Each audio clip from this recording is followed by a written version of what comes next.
नमस्कार दोस्तों, आज की खबर बेबीलोन के झूलते बाग 16 रोचक तथ्य। बेबीलोन के झूलते बाग प्राचीन विश्व के 7 अजूबों में से एक है। माना जाता है कि यह बाग इराक के प्राचीन शहर बेबीलोन में स्थित थे। हालांकि ऐसा कोई पक्का सबूत मौजूद नहीं है जिससे यह साबित हो सके कि यह बाग असल में थे भी या नहीं। कहा जाता है कि यह झूलते बाग जमीन पर स्थित नहीं थे, बल्कि किसी महल की पत्थर की छतों के ऊपर उगाए गए थे। अगर यह बाग सचमुच में स्थित थे, तो यह इंसान द्वारा बनाए गए सबसे सुंदर बागों में से एक होते। बेबीलोन के झूलते बाग के 16 रोचक तथ्य। बेबीलोन के झूलते बाग प्राचीन विश्व के 7 अजूबों में से इकलौते ऐसे अजूबे हैं जो शायद कभी अस्तित्व में ही नहीं थे। कहा जाता है कि इन बागों को राजा नबूकदनेस्सर दूसरे द्वारा अपनी रानी एमेटिस को खुश करने के लिए बनाया गया था। रानी एमेटिस विवाह से पहले जहां रहती थी, वहां पर झरने, ऊंचे पेड़ और फलों फूलों से लदी झाड़ियां आम बात थी। लेकिन बेबीलोन में इन सभी का अभाव था, इसलिए राजा नबूकदनेस्सर ने उसके लिए झरनों, झीलों और वृक्षों से भरा यह बगीचा तैयार करवा दिया था। राजा नबूकदनेस्सर दूसरे ने 605 से 562 ईसा पूर्व तक लगभग 43 साल तक शासन किया और माना जाता है कि यह बाग इसी अवधि में बने थे। यह भी कहा जाता है कि ईसा से 2 सदियों से पहले एक भयंकर भूकंप आ जाने के कारण यह बाग नष्ट हो गए थे।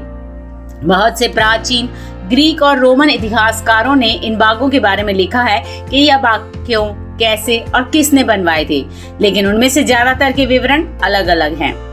वर्तमान समय में इन बागों का कोई भी पक्का पुरातात्विक प्रमाण नहीं मिल पाया है, लेकिन माना जाता है कि अगर यह बाग आज होते तो बगदाद शहर के दक्षिण में स्थित होते। अगर बेबीलोन के झूलते बाग सचमुच में अस्तित्व में थे, तो इनकी सिंचाई करने के लिए रोजाना 31,000 लीटर पानी की जरूरत पड़ती होगी। माना जाता है कि ये बाग 75 फीट की ऊंचाई पर स्थित थे। जिस समय यह बाग अस्तित्व में माने जाते हैं, आज उस समय की कई मिट्टी की लिखी हुई तख्तियां मौजूद हैं, जिनमें से एक पर भी इन बागों का वर्णन नहीं है। इन बागों को सेमीरामिस के झूलते बाग भी कहा जाता है। झूलते बाग दरअसल लटके हुए नहीं थे, बल्कि किसी महल की सभी छतों पर उगे हुए थे।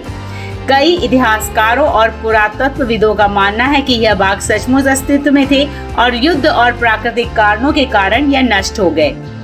एक ग्रीक इतिहासकार डायोडोरस सिकुलस ने वर्णन किया है कि यह बाग महल जाक किले की सभी छतों पर 400 वर्ग फुट के दायरे में फैले हुए थे। इस महल जाक किले की दीवारें 80 फुट तक ऊंची थी।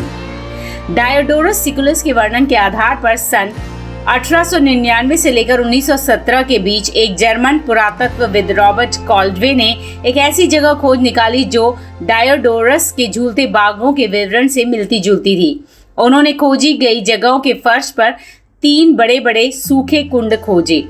माना जाता है कि यह कुंड झूलते बागों की सिंचाई करने के लिए उपयोग किए जाते थे। पुरातत्वविद रॉबर्ट कॉल्डवे द्वारा खोजी गई जगह पर कई विद्वान प्रश्न उठाते हैं, क्योंकि वो जगह बेबीलोन से 480 किलोमीटर दूर स्थित है।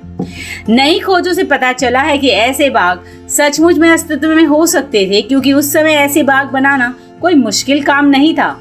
हालांकि ये कहाँ स्थित थे, यह प्रश्न अभी भी बरकरार है। तो यह थे बेबीलोन के बागों से जुड़े कुछ रोचक तथ्य।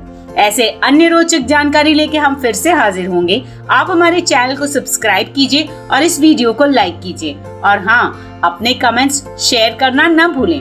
धन्यवाद।